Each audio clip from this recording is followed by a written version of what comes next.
Hello and welcome back to my YouTube channel. It has been a while since I did my first video sharing my life story. I apologize for the delay. There are things that have happened that try to keep me from getting here. Looking for my remote. I kind of have the rain playing in the background because my dog will bark and hear any noise. And I'm trying to get this out. It's been heavy on me to get this out. And that's what took me so long. Even the first video, it's like I said on the last video, I've done this a couple of times before. It wasn't as hard, but when you're coming from a hurt place, it's easy when you're crying out for help, when you're crying for someone to hear you, to tell what happened to you. But later in life, when you're healed from it, you know, once the trauma is gone and you forgiven, which I forgave those when they did it. That's just the kind of heart God gave me. I don't hold grudges. I don't think we have the right or power to hold unforgiveness because it doesn't affect the other person, it affects us. Forgiveness is for us, not the other person. But with that being said, you know, when the Lord came to me with this, I was like, whew, again, like I buried that, right? And even the enemy had his play in it, not to give him any glory, just to share some of his schemes and tricks. He kept saying, why now? You know, why now? But if we pay attention to this year, people thought the year of Revelation was last year or the year before. It started then, but it's still going on. Some things have to run its course. And with that being said, the Lord was like, it's time for you to speak about this. There are people that need to hear it. But after I did that first video, I experienced some weird things. So one of my abusers literally came to me in one of my dreams, which I am a dreamer. I've shared it on this page that I dream. I dream of what's to come. I dreamed when I was younger of things that happened later in life, of warnings, of people I would meet that God wanted me to deal with or not deal with, of things that would happen in my family. And now for the past 2 years, I have been able to actually see things that I need to intercede about in my family, right? But one of the abusers were coming to me in my dreams, and I spoke to someone in my family because a couple of them are in my family. And she just basically told me the person had been telling, you know, her that they wanted forgiveness. And I mean, I am a good person. I have a pure heart.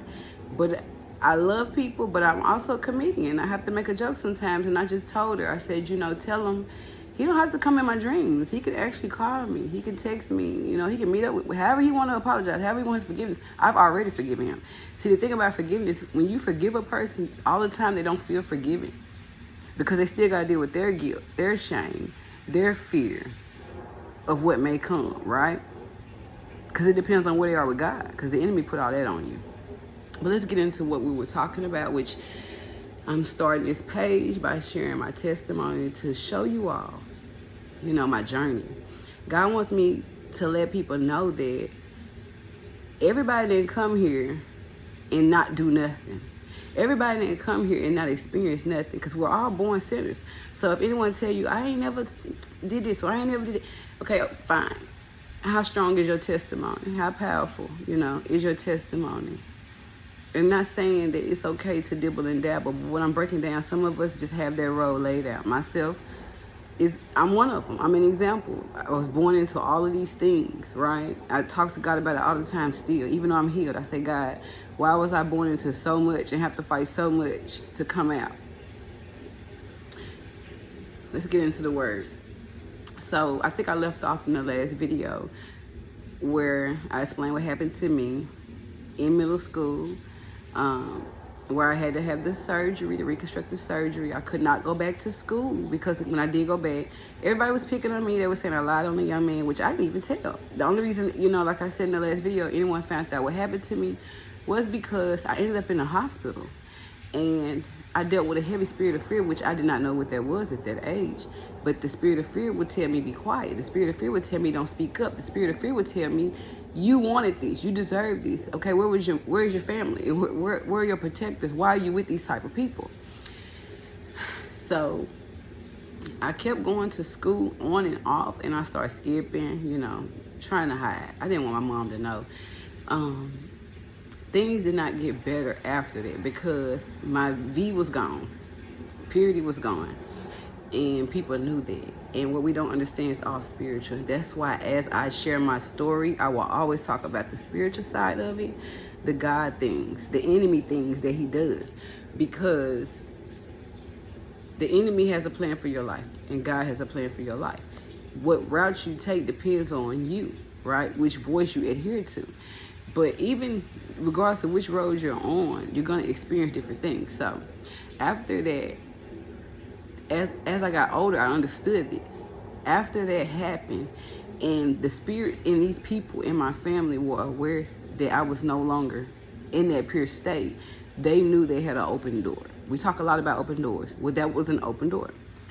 And I have buried a lot of this story, but I'm asking God to help me remember it. So as far back as I can go, after the not wanting to go to school, I would be with my sister a whole lot. Like, she was older than me, 8 years older than me. I would be with her a whole lot.